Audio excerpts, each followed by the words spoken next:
ازيكم؟ مفيش احلى من طاجن مسقعه حرش حكايه. تعالوا نشوف هنعمله ازاي وطعمه في منتهى الجمال. يلا بسرعه نشوف الطريقه.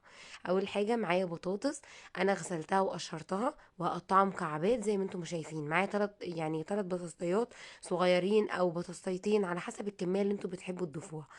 تمام كده، انا بحب اضيف البطاطس في المسقعه. ومعايا كمان بتنجان، هبتدي ان انا اقشره، هعمله خطوط بالشكل ده، قشرة وقشرة لأ. تمام. وهبتدي ان انا اقطعها كده نصين، والنص هقطعه كده بالطول، وهقطعه برضو مكعبات. تمام كده زي ما انتم ما شايفين. تعالوا برضو نعمل واحدة تانية. هبتدي برضو اقطعه بالطول، وهنقطعه بالشكل ده، هقطعه مكعبات عشان يكون سهل معايا في التحمير، وتخلص معايا في ثواني. يبقى طبق للغدا او للفطار، يتعمل معايا على طول وبشكل سريع. فقطعت كل المكونات مكعبات. هبتدي بقى بعد ما اخلص كمية البتنجان كلها، هنضف برضو الفلفل، وهبتدي برضو اقطع كل نص على اتنين زي ما انتم شايفين هتشوفوا دلوقتي. اهم حاجة انضفه كويس جدا، واشيل منه اي بذر او كده، وابتدي اقطعه بالشكل ده.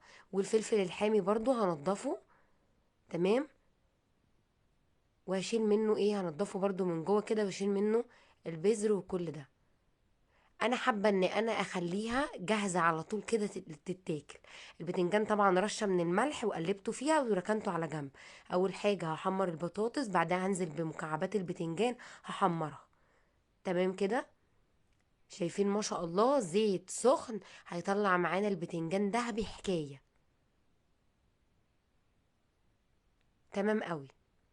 بعدين هحمر بقى الفلفل لحد ما ياخد معايا لون حلو. هبتدي بقى هنا هجيب بقى الطاسة عليها معلقتين كبار من الزيت، وعليهم 6 فصوص من الثوم، ورشة فلفل اسود. رشة الفلفل الاسود دي على الثوم بتدي ريحة كده خطيرة يا جماعة. هبتدي بقى اقلبها بقى كويس جدا، واول ما اشم ريحة الثوم انزل على طول بمعلقة من الخل. تمام كده. بعد ما انزل بمعلقة من الخل، انا الصلصة دي انا مفرزناها معايا في الفريزر، دي متسبكة. لو مش متاح عندك تقدري ان انت تستخدمي طماطم عاديه تضربيها. التوابل كزبره وبهارات وكمون وفلفل اسود وملح. تمام، دي كل التوابل بتاعتي. هبتدي اضيف عليها بقى كل المكونات، وطبعا ضفنا كوبايه ميه. تمام. يعني الصلصه معايا سهله جدا. توم وشويه التوابل اللي هي البهارات والفلفل الاسود والبابريكا والكمون والكزبره الناشفه، وعليهم كوبايه ميه. نزلت عليهم البتنجان والبطاطس، كل المكونات اللي انا حمرتها. هبتدي بقى انزلها على الخليط واقلبها كويس جدا، واحطها بقى في الطاجن ده، وعلى اعلى درجه حراره في الفرن. فرن مسخناه من قبلها. دخلت الطاجن تقريبا خد معايا كده من 20 دقيقه لنص ساعه. خليته كده يندمج كله كده مع بعض، لحد ما خد معايا اللون ده. حرفيا خد تقريبا معايا 20 دقيقة، وبقى بالجمال ده.